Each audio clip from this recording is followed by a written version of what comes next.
Hi everybody, Kelty here from PhysioMatters from my home, along with you guys being self-isolating. And I thought I would give a little bit of a shout out to my fellow physiotherapy colleagues who are diligently working in the hospitals and their cardiorespiratory units and really helping alongside all those nurses and doctors and pulmonary specialists and respiratory therapists. You guys are doing an incredible job and we thank you.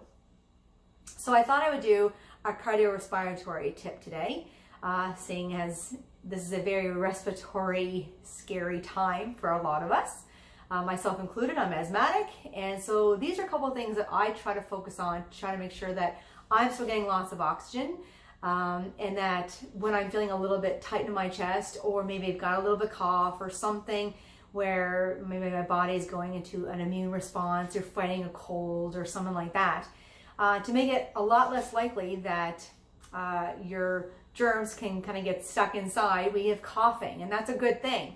But sometimes those are not really productive coughs, and that might be because you're not taking a lot of deep breaths. So I'm going to teach you two ways of kind of doing a really good deep breath. It's calming and it's easy, but it can be really important right now in this respiratory era of fear that we're kind of living in right now. So I want you to remember the biggest thing when you're taking deep breaths is that it's not coming from up here. So your lungs are large. They go from about here to here, and there's two of them, and you want air in all of it. So if you're thinking about a big tank, the tank is this big. And when you're only taking a small, shallow breath, you're only filling your tank this high, which is not that effective because you want lots of oxygen. Our body needs oxygen. Our brain really needs oxygen. And so if you're not getting it, you're not giving what your body really needs. So if you're kind of breathing just a little bit up here all the time, you're using a lot of your neck muscles to do that. That's not an effective way of breathing. You have a huge muscle called the diaphragm, and it pulls down so that you can expand your lungs and fill up the bottom part of your tank. Well, really the whole thing, because it starts here and goes down.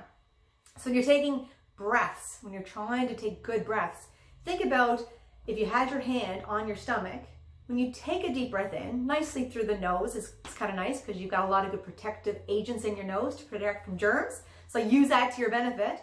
Take a nice big breath in, but make sure that you're filling up so your stomach actually relaxes and it comes out a little bit. So if you're taking a big breath, it should kind of look like this. And what you're going to notice is that my neck muscles don't pull my shoulders up. I'm not doing this, which is just work on your neck. Don't add work to your neck.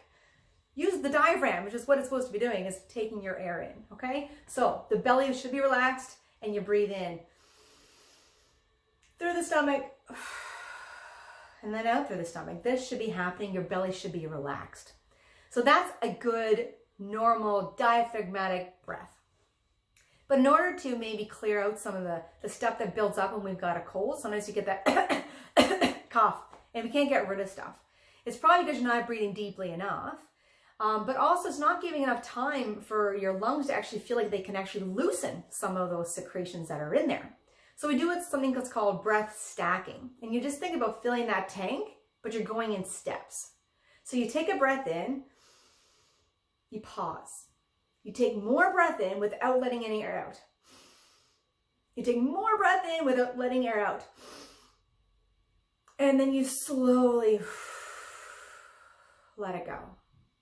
So it's that little bit of pause that allows some of that exchange of the oxygen in your lungs to kind of get used into the bloodstream. That's really important right now. But it also allows you to go a little bit deeper into your lungs, which allows you to get a little bit more power behind your cough to get rid of some of that stuff. Some people even add on a little bit of a percussion. So if you take that deep breath in, while you're doing the pause, kind of tap like Tarzan, and then breathe in again. And then breathe in again. And then slowly. Most of the time you won't get to that third breath if you've got stuff to bring up, because that shaking helps to shake out some of those secretions. And it's simple and it's easy. And it's not just one time. You do it a few times. Maybe do it in a cycle of 5 or 10 times. But it's not complicated, it's not hard, and you can do it sitting from the comfort of watching your Netflix show. but do it often, because that oxygen is really going to help to just send throughout your whole body and give you some energy, help get rid of some of the things that might be kind of stuck inside, and maybe prevent those germs from staying inside and getting you more sick. So that is my breathing tip for you today. Thank you again to all of you people who are working so diligently in our hospitals. I just totally am so grateful to you. So this is Kelty from PhysioMatters. Have a great day.